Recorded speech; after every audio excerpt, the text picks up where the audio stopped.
இறைவன் படைத்த உலகை எல்லாம் மனிதன் ஆளுகின்றான்.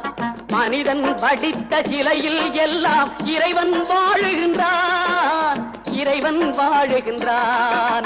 இறைவன் படைத்த உலகை எல்லாம் மனிதன் ஆளுகின்றான். மனிதன் படித்த சிலையில் எல்லாம் இறைவன் வாழுகின்றான். இறைவன் வாழுகின்றான்.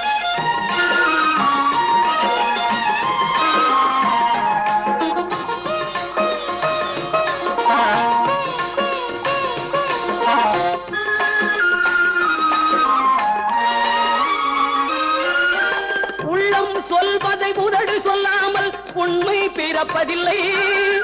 உள்ளம் சொல்வதை